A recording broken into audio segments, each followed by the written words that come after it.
Good morning students, I am Gunjan Joshi from Navjyoti global school Muna. तो आज हम कक्षा 6 का पार्ट 2 बचपन पढ़ने जा रहे हैं। इस पाठ की लेखिका जो है वो है कृष्णा सोबती। तो इसमें जो लेखिका है वो अपने बचपन के बारे में, अपने बचपन का वृतांत बता रही है। वो कहती है कि मैं तुम्हें अपने बचपन की ओर ले जाऊँगी। कहती है मैं अपने बचपन की ओर ले जाऊँगी, मतलब वो हमारा ध्यान अपने बचपन की ओर आकर्षित करती है। वो कहती है कि हमसे कितनी बड़ी है, मैं तुमसे इतनी बड़ी हूँ कि तुम्हारी दादी या फिर नानी भी हो सकती हूँ। ठीक है, बड़ी बुआ और बड़ी मौसी भी हो सकती हूँ। वो कहती है कि परिवार में उन्हें सब लोग क्या कहते हैं, जीजी कहकर पुकारते हैं।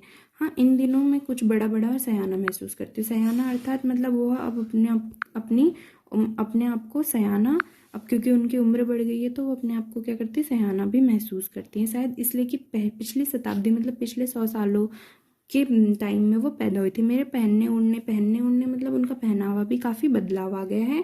पहले वो कैसे पहनती थी कपड़े, पहले रंग बिरंगे कपड़े पहनती थी, नीले, जामुनी, ग्रे, काला, चॉकलेटी। ठीक है, लेकिन अब उनका मन क्या करता है कि वो सफ़ेद कपड़े पहने, गहरे नहीं हल्के रंग। कैसे गहरे नहीं हल्के रंग के। मैंने पिछले दशकों में तरह तरह की पोशाकें पहनी। कह रही कि मैंने पिछले दशकों मतलब 10 सालों में तरह तरह की पोशाक पहनी, जैसे कि फ्रॉक, निक्कर वाकर, स्कर्ट, लहंगे, गरारे, और अब क्या करती हूँ, चूड़ीदार और घेरदार कुर्ते पहनती है। बचपन में कुछ फ्रॉक तो मुझे अब तक याद है। कह रही बचपन के कुछ फ्रॉक की उन्हें अभी तक याद है। ठीक है, एक उनकी हल्की नीली और पीली धारी वाली फ्रॉक थी, गोल कॉलर और बाजू पर भी गोल कफ। ठीक है, और एक हल्की गुलाबी रंग की बारीक चुन्नटों वाली फ्रॉक हुआ करती थी, घेरदार, इसमें खूब घेर हुआ था, नीचे से गुलाबी रंग की फ्रिल मतलब झालर हुआ करती थी। उन दिनों क्या होता था, फ्रॉक के ऊपर की जेब में रुमाल और बालों में इतराते रंग बिरंगे रिब्बन का चलन था। उस समय क्या था, उनके फ्रॉक में क्या था, रुमाल, जेब हुआ करते थे, तो उसमें वो रुमाल रखते थे और बालों में रंग बिरंगे रिबन लगाया करते थे, जैसे कि अपने टीवी में देखा भी होगा, पुरानी हीरोइंस लगाती थी। ठीक है, आप पुरानी मूवीज़ देखेंगे, फिल्में देखेंगे तो उसमें आपको पता चल जाएगा। और वो क्या करती थी, उनके पास एक लेमन कलर का, लेमन मतलब नींबू के कलर का प्लेटों वाला, प्लेट मतलब ऐसे जो चुन्नटें बनती है ना साड़ी में भी, प्लेट वाला गर्म फ्रॉक था, जिसके नीचे पर फर ढकी थी, जिसके नीचे भी फर ऐसे से फर लगी हुई। ठीक है, दो ट्यूनिक भी याद है उन्हें। कैसे, एक चॉकलेट रंग का और एक ये भी है, एक पहनने की पोशाक हुआ करती थी पहले, और अंदर की जो कोटी थी वो प्याजी, और दूसरी ग्रे और उसकी सफ़ेद कोटी थी। ठीक है, अब हम आगे बढ़ते हैं। अब वो क्या कहती है, मुझे अपने मौजे और स्टॉकिंग भी याद है। अब लेखिका कहती है कि उन्हें अपने मौजे और स्टॉकिंग, मौजे क्या होते हैं, जैसे छोटे आकार में मौजे होते हैं, वैसे स्टॉकिंग जो होते हैं बड़े मौजे होते हैं। ठीक है, वो याद है। वो कहते थे बचपन में हम अपने मौजे खुद धोने पड़ते थे और नहाकर नौकरानी को नहीं दिए जा सकते थे, इसकी सख्त मनाही थी। तो कहते कि वो अपने मौजे क्या करते थे, खुद धोआ करते थे, उसके लिए उन्हें नौकर या नौकरानी को सौंपने की मनाही थी, वो खुद धोआ करते थे। ठीक है, और हाँ, हम बच्चे इतवार की कहते थे, इतवार मतलब संडे को उनकी सुबह इसी में जाती थी। धोने के बाद वो करते अपने जूते पॉलिश करते, उनको चमकाते थे। जब जूते, और वो क्या करते थे, जूते कपड़े या फिर ब्रश से रगड़ते थे तो पॉलिश की चमक क्या होती थी, उसमें उभरने लगती। सर्वर मुझे अभी, वो कहते थे कि मुझे अभी भी याद है कि मुझे बूट पॉलिश करना, बूट मतलब जूते पॉलिश करना कितना अच्छा लगता था। हालांकि अब नई नई किस्म के, वो कहती कि लेकिन अब तो खैर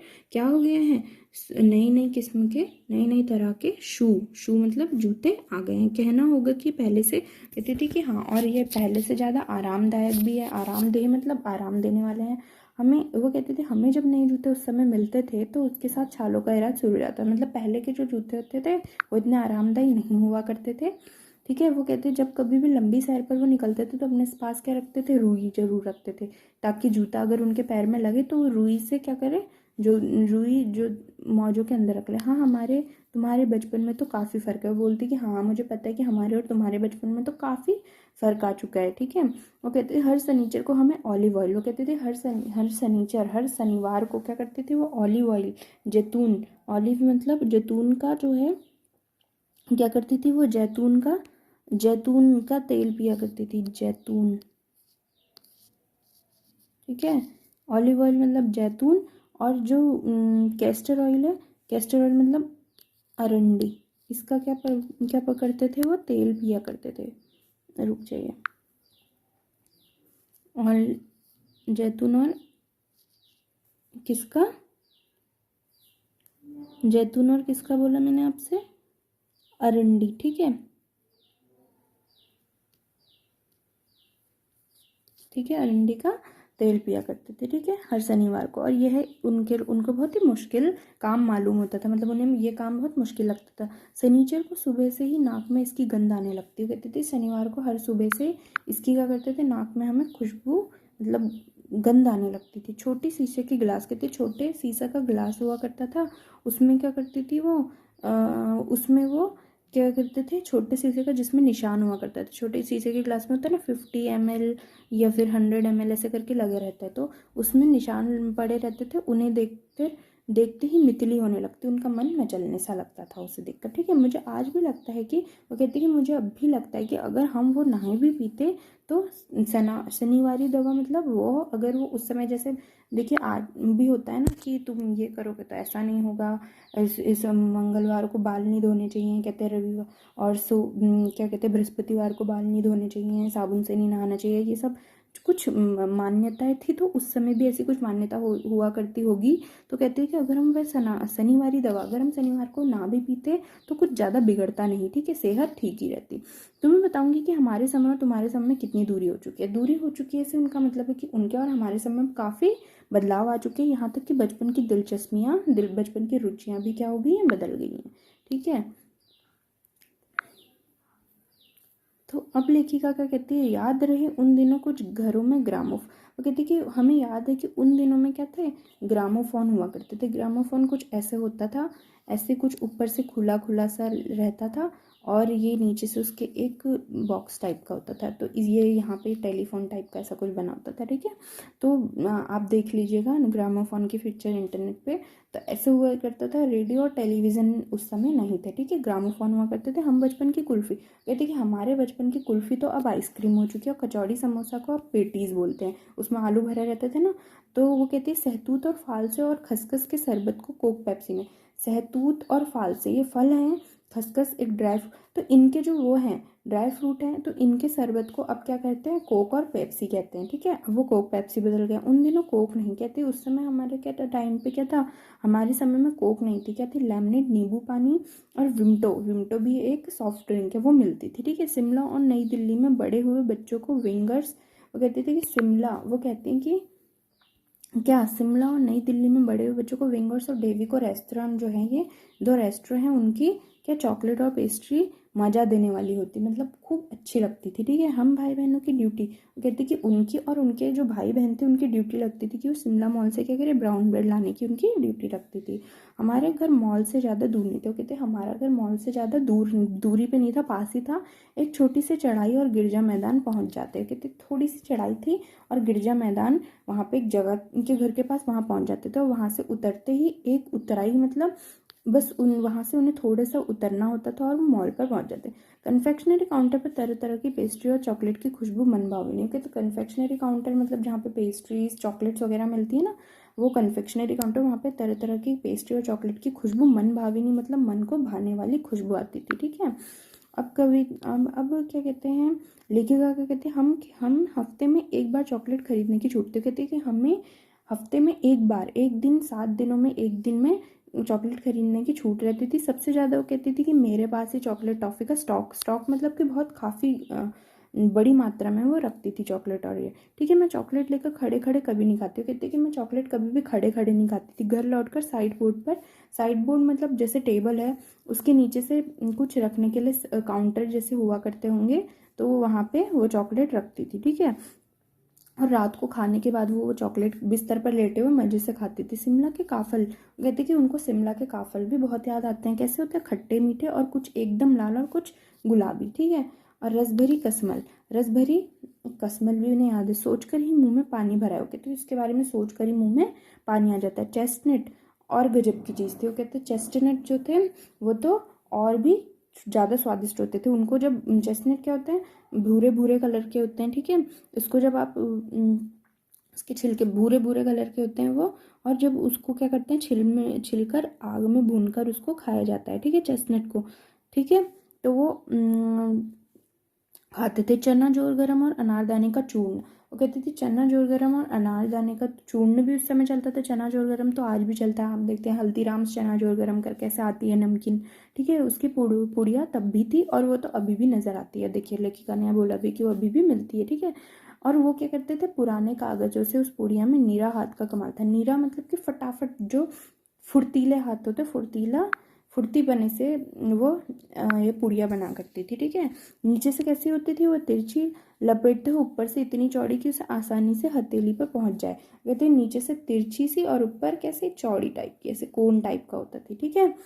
तो उसमें चने आसानी से आ जाते थे। एक वक्त था जब फिल्म का गाना, कहती थी एक वक्त था, उस समय क्या था, एक वक्त, उस समय का वक्त में क्या था, चना जोर गरम बाबू मैं लाया मज़ेदार, ऐसे करके गाना फिल्म में हुआ करता था। और ये गाना चना जोर गरम जो उन दिनों के स्कूल के बच्चों को मुँह ज़बानी याद था, मतलब उन्हें अच्छे से याद था, ठीक है। कुछ बच्चे पुड़िया पर तेज मसाला बुरकवाते मतलब छिड़कवाते थे। पूरा गिरजा मैदान घूमने तक यह पुड़िया चलती, कहती तो जब तक हम पूरा मैदान घूमते थे तब तक वो पुड़िया चलती थी, ठीक है। वो आराम आराम से उसे खाते थे मजे ले लेकर। एक एक चना पापड़ी मुंह में डालने और कदम उठाने में एक खास ही लय रफ्तार थी, कहती उसका एक करके चना पापड़ी खाकर और चलते हुए उस समय चलने का मजा ही कुछ और था।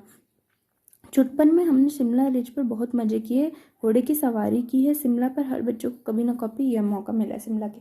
तो कहते कि छुटपन मतलब बचपन में उन्होंने शिमला के रिज पर एक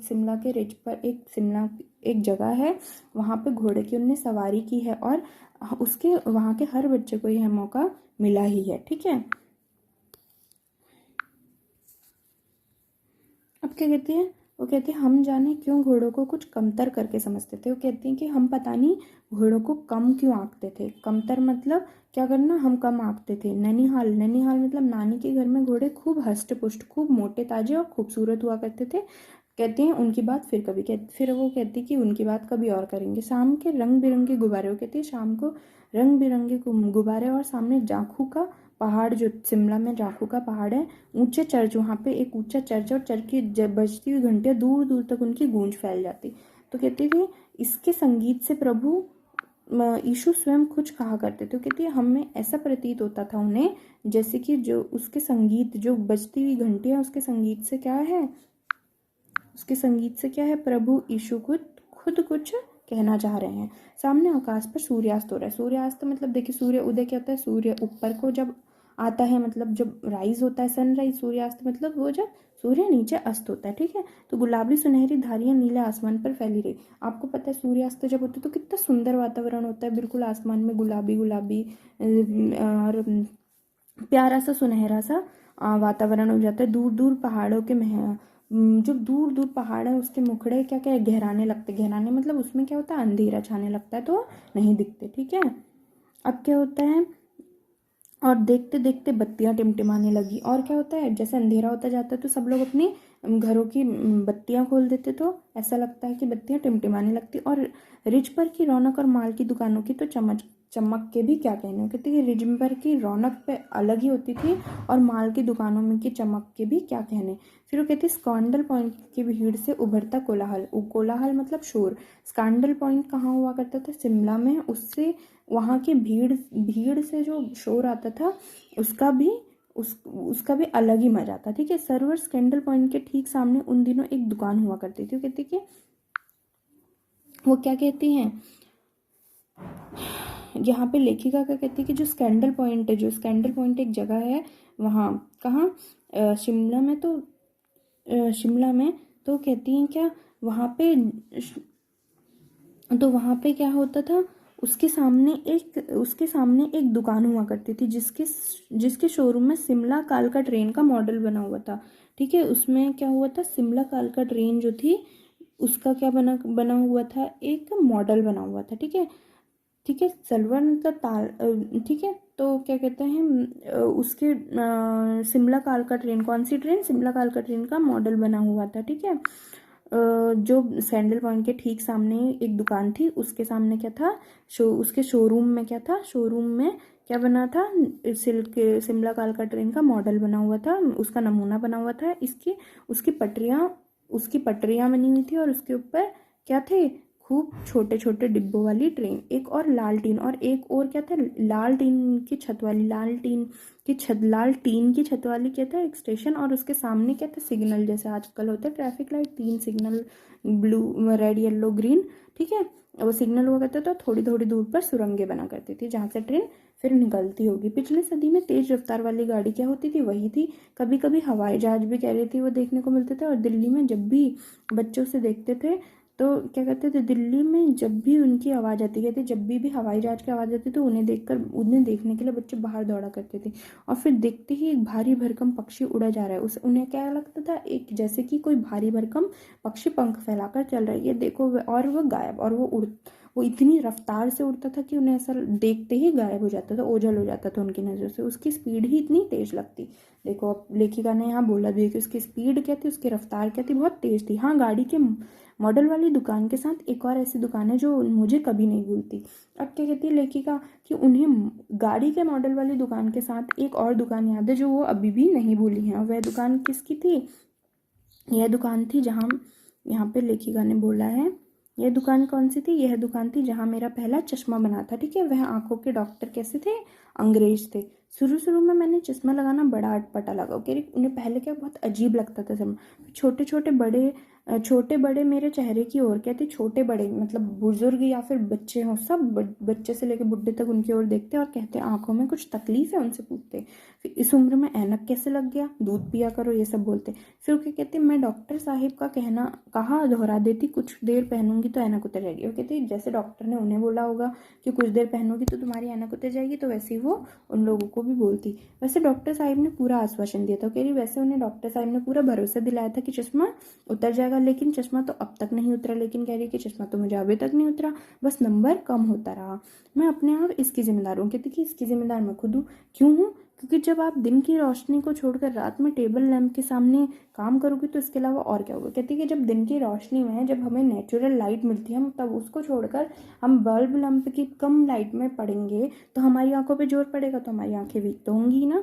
हाँ, जब पहली बार मैंने चश्मा लगाया तो मेरे एक चचेरे भाई ने मुझे बोला देखो देखो कैसी लग रही है। कह रही जब मैंने पहली बार चश्मा लगाया तो मेरे चचेरे भाई मतलब चाचा के लड़के ने मुझे बहुत चिढ़ाया, कहा देखो देखो कैसी लग रही है। आंख पर चश्मा लगा ताकि सूझे दूर की, यह नहीं लड़की को मालूम सूरत बनी लंगूर की। तो उन्हें कैसे चढ़ाते थे, आंख पर चश्मा लगा, कैसे आंख पर चश्मा लगा देखो सूझे दूर की, ठीक है, यह नहीं लड़की को मालूम सूरत बनी लंगूर की। तो वो लय में ऐसे गाते। कह रही मैं खिजी कि मुझ पर यह क्यों दोहराया जा रहा है। कह रही खिजी मतलब चिढ़ना। कह रही कि मैं क्या करती थी, चिढ़ जाती थी कि मुझे ऐसा क्यों बोल रहा है। पर शेर बुरा ना था। शेर मतलब जब पंक्तियाँ लय में बोली जाती ना कुछ तो उसे शेर कहते। जब वह चाय पीकर चले आए तो मैं अपने कमरे में जाकर आईने के सामने खड़ी हो गई। कह रही जब चाय पीकर वो लोग चले गए तो मैं क्या करी गई और अपने आईने मतलब शीशे के सामने खड़ी हो गई। कई बार अपने आप को, कह रही मैंने कई बार अपने आप को देखा। उनने क्या करा, चश्मा ऐनक उतारी फिर पहनी। उन्होंने क्या करा, अपना ऐनक उतारी फिर पहनी, फिर उतारी फिर पहनी, और वो देखती रही सूरत बनी लंगूर की। नहीं नहीं, हाँ हाँ। तो कह रही क्या सच में मैं लंगूर जैसी लग रही हूँ। कहती नहीं नहीं, फिर खुद ही हाँ हाँ। फिर वो कहती मैं अपने छोटे भाई का टोपा पहनकर उसको उन्हें अपने सिर पर रख दिया, ठीक है। उन्हें क्या करा, अपने छोटे भाई का टोपा पहना और अपने सिर पर रख लिया। उन्हें कुछ अजीब लगा, अच्छा भी लगा और मजाकिया भी लगा। तब की बात थी, अब तो चेहरे के साथ घुल मिल गया है चश्मा। कह रही वो तो उस समय की बात थी, अब तो क्या कह रही चेहरे के साथ चश्मा घुल मिल सा गया। मतलब अब उन्हें अपने आप को वैसे देखने की आदत हो गई। जब कभी उतरा हुआ होता है चेहरा खाली खाली लगने लगता है। कहती जब कभी उतारती हैं तो क्या करता है, उनका चेहरा खाली खाली सा लगने लगता है। याद आ गया वह टोपा। वो कहती कि याद आ गया वह टोपा, कैसा काली फ्रेम का चश्मा। कह रही अब जब वो इस इंसिडेंट को मतलब इस घटना को याद आती है तो उन्हें याद आता है वो टोपा और काली फ्रेम का चश्मा अपना, ठीक है, कि वो कैसा कैसे कैसे हुआ करती थी, ठीक है। और लंगूर की सूरत, और उन्हें अपने आप को देख के क्या लंगूर की सूरत और वो सब कुछ याद आ गया, ठीक है। इन दिनों शिमला में सिर पर टोपी लगाना पसंद करती वो कहते थे कि इन दिनों वो शिमला में क्या करती है, सिर पर टोपी लगाना पसंद करती है। मैंने कई रंगों की जमा कर ली है। वो कहती उनने बहुत रंग बिरंगी टोपी जमा करी। कहाँ दुपट्टों का ओढ़ना। वो कहती कहाँ दुपट्टों का ओढ़ना। कहती कहाँ पे दुपट्टा ओढ़ो, वो कभी गिरता है, कभी चढ़ता है, कभी गिरता है, मतलब परेशानी होते। और कहाँ बिल्कुल सहज सा मतलब सहज मतलब खूब आराम से आसानी से, सहज, सरल, सुभीते मतलब सुख, अच्छी लगने वाली, ठीक है। हिमाचली टोपियाँ होती हैं, ठीक है।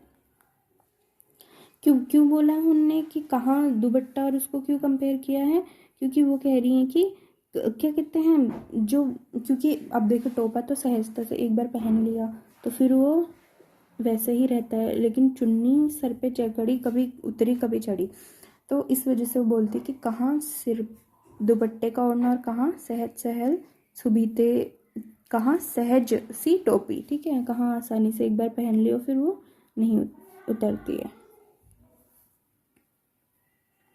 तो ये था आपका चैप्टर। अब हम इसकी एक्सरसाइज की ओर जाते हैं। प्रश्न अभ्यास। लेखिका बचपन में इतवार की सुबह सुबह क्या काम करती थी? तो इतवार की सुबह सुबह वो क्या करते थे, अपने मोजे और स्टॉकिंग धोती थी, ठीक है। वो क्या करती थी, अपने मोजे स्टॉकिंग धोती थी, अपने शू पॉलिश करती थी, मतलब अपने जूतों को पॉलिश करती थी और उन्हें साफ़ करती थी, कपड़े और ब्रश से उसे साफ़ भी किया करती थी, ठीक है।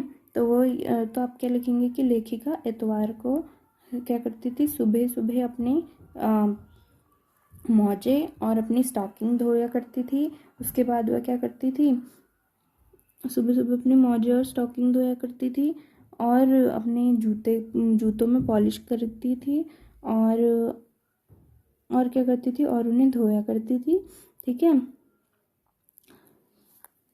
अब दूसरा क्वेश्चन देखिए, तुम्हें बताऊंगी कि हमारे समय और तुम्हारे समय में कितनी दूरी हो चुकी है, इस बात के लिए लेखिका क्या क्या उदाहरण देती है। तो लेखिका ने, आपने देखा होगा पाठ में, लेखिका ने ये बोला है कि तुम्हें बताऊंगी कि हमारे और समय तुम्हारे समय कितनी दूरी हो। तो इसके लिए लेखिका ने क्या किया, लेखिका कृष्णा सोक्ति हमें क्या बताती है कि हमारे समय तुम्हारे समय कितनी दूरी आ चुकी है। कहती है यहाँ तक कि बचपन की क्या होगी, दिलचस्पियाँ भी बदल चुकी है। उन दिनों क्या करते हैं, कुछ घरों में ग्रामोफोन हुआ करते थे और अब क्या होते हैं, टेलीफोन और टेलीविज़न और रेडियो हैं। कहती हमारे वक्त की कुल्फ़ी को क्या है, अब आइसक्रीम बोलते हैं लोग, कचौरी समोसा पेटीज़ में बदल चुकी है और सहतूत और फालसे और खसखस के शरबत को कोक और पेप्सी में बदल दिया गया है। इस प्रकार से वो क्या करती हैं, कुछ उदाहरण देकर हमारे और उनके समय का अंतर बताती हैं, ठीक है। अब हम तीसरा प्रश्न देखते हैं। पाठ से पता करके लिखो कि लेखिका को चश्मा क्यों लगाना पड़ा। चश्मा लगाने पर उनके चचेरे भाई ने उन्हें क्या कहकर चिढ़ाते थे, आपने पाठ पढ़ा है, क्या बोलते थे। देखिए, चश्मा लगाने की आदत ना होने के कारण क्या होती थी, लेखिका ना बहुत बुरी लगती थी। उनकी आंखें क्या हो गई थी, जब वो क्या करते थे, दिन की रोशनी के बजाय रात को पड़ती होंगी, तो उनको चश्मा लग गया। उनकी आंखें क्या थी, उनकी आंखें कमज़ोर हो गई थी, तो इसलिए उन्हें क्या करा, चश्मा लगाना पड़ा। चश्मा लगाने की आदत तो उन्हें थी नहीं, तो वो अजीब लगती थी। लेखिका के पास और कोई रास्ता भी नहीं था, पर इसे लगाने के बाद उनकी शक्ल कैसी अजीब सी दिखती थी, तो उनके भाई उन्हें चिढ़ाते थे और उन्हें चिढ़ होती थी। तो उनके भाई क्या बोलते थे उनके भाई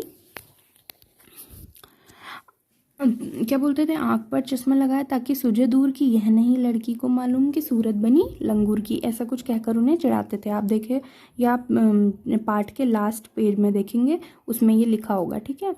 लेखिका अपने बचपन में कौन कौन सी चीज़ें मज़ा ले लेकर खाती, उनमें प्रमुख फलों के नाम लिखो। लेखिका अपने बचपन में कौन कौन सी चीज़ें क्या करती थी, मज़े लेकर खाती थी। लेखिका बचपन में क्या करती थी, चॉकलेट और चना और अनारदाने का चूर्ण खाती थी, खूब खाती थी। और क्या करते थे, रसभरी कसमल और काफल भी उनको बहुत प्रिय थे, ठीक है। तो ये सब चीज़ें थी जो वो बहुत मज़े लेकर खाती थी।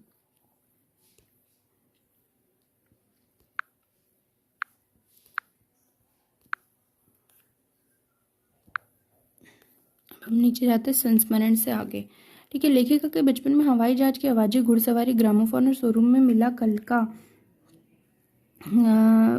शिमला कल का ट्रेन का मॉडल और हवाई जहाज की आवाज़ें ही आश्चर्यजनक आधुनिक चीज़ें थी।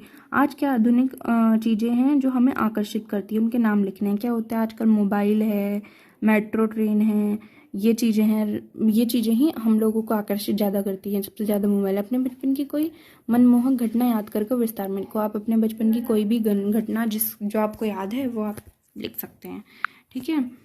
अब है अनुमान और कल्पना। अब यहाँ पे आपको अनुमान और कल्पना के आधार पर उत्तर देना है। सन 1935 से 40 के लगभग 1935 से 40 के लगभग लेखिका का बचपन शिमला में अधिक दिन गुजरा।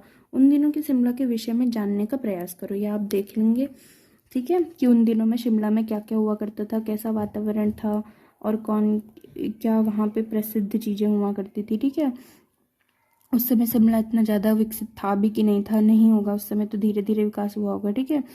अब लेखिका ने इस संस्मरण में सर्वर के माध्यम से अपनी बात बताने की कोशिश की है, लेकिन सर्वर का कोई परिचय ही नहीं दिया।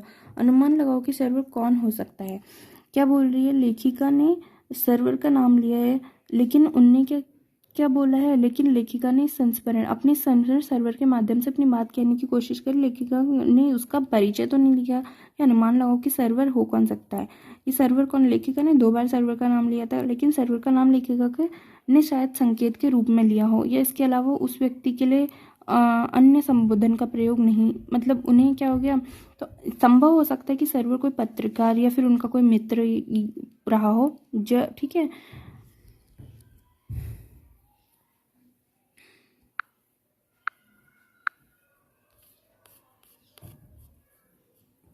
भाषा की बात पे आते हैं, ठीक है। क्रियाओं से भी भाव क्या है, एक मिनट, क्रियाओं से भी भाववाचक संज्ञाएं बनती है, जैसे मारने से मार, काटने से काट, हारने से हार, सीखने से सीख, पलटने से पलट और हड़पने से हड़प आदि भाववाचक संज्ञाएं बनी है। तुम भी संस्मरण से कुछ क्रियाओं को छाड़कर लिखो और भाववाचक संज्ञा बनाओ। तो यहाँ पे बोला है कि कुछ भाववाचक संज्ञा बनाओ, तो उसमें कुछ चैप्टर में आप देखेंगे, जैसे कि पाठ में कहीं वर्ड्स आए थे, जाऊंगी तो आपसे बना सकते जाना, पुकारते से पुकार, पहनती से पहनना, चढ़ाई चढ़ने उनने बोलता है ना, तो चढ़ाई से चढ़ना, बताऊंगी से बताना, गहराना से गहराई, ठीक है, खींचना से खींच बोल सकते हैं। 4 दिन कुछ व्यक्ति 1 लीटर दूध आदि शब्दों के प्रयोग पर ध्यान दो तो पता चलेगा कि इसमें 4 कुछ 1 लीटर शब्द से संख्या या परिमाण का आभास होता है, क्योंकि संख्यावाचक विशेषण है। तो ये क्या है, ये संख्यावाचक विशेषण, इसमें भी 4 दिन से निश्चित संख्या का बोध किया गया है, ठीक है। इसलिए इसको निश्चित संख्यावाचक विशेषण,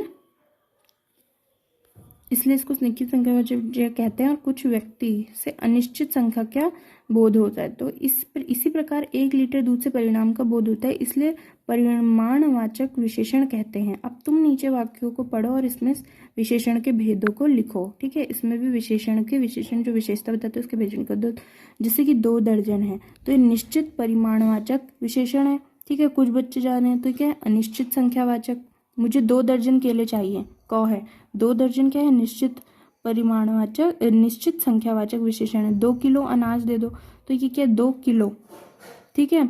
ये क्या है, निश्चित परिमाणवाचक संख्या विशेषण है। यहाँ पे तो संख्या बताया कि 2 दर्जन, यहाँ पे किलो में अब कितना है ये तुम्हें नहीं पता है, तो 2 किलो अनाज दे दो, तो यहाँ पे अनाज को तुम गिनतों से नहीं सकते, तो निश्चित परिमाणवाचक विशेषण है। कुछ बच्चे आ रहे हैं, क्या, अनिश्चित संख्यावाचक है। सभी लोग हंस रहे थे, तो ये क्या है, अनिश्चित संख्यावाचक विशेषण है, सभी यहाँ पे, ठीक है। तुम्हारा नाम बहुत सुंदर है, तो यहाँ पे क्या है, नाम का गुण, उसकी विशेषता बताइए, तो एक गुणवाचक संख्या विशेषण हो गया, ठीक है। कपड़ों में मेरी दिलचस्पी मेरी मौसी जानती थी।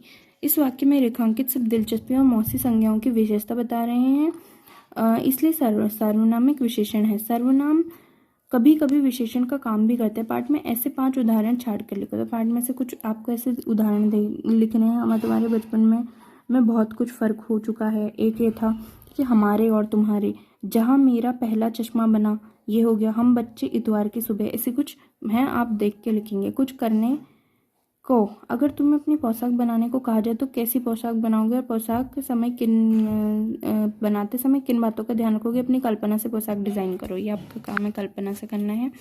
3-3 के समूह पे अपने साथियों के साथ कपड़ों के नमूने इकट्ठा करके कक्षा में बताओ। इन नमूनों को छूकर देखो और अंतर महसूस करो, यह भी पता करो कि कौन सा कपड़ा किस मौसम में पहनने के लिए अनुकूल है, ठीक है। हथकरघा और मिल के कपड़े बनाने के तरीकों के बारे में पता करो। संभव हो तो किसी कपड़े को कारखाने में जाकर भी जानकारी इकट्ठा करो। हमारे देश में तरह तरह के भोजन, तरह तरह की पोशाकें, कक्षा के बच्चे और शिक्षक इनके विविध रूपों के बारे में बातचीत करें। हमारे देशों में किस किस प्रकार के कपड़े हैं, कैसे पोशाकें हैं। जैसे हर के पहाड़ी लोग पहनते हैं, गढ़वाली अलग पहनते हैं, कुमाऊनी अलग पहनते हैं, कश्मीरी लोग अलग पहनते हैं, पंजाबी लोग अलग पोशाक पहनते हैं। ठीक है, तो ये है। चलिए अब यहाँ पे आपका चैप्टर ख़त्म होता है। होप आपको समझ में आया होगा।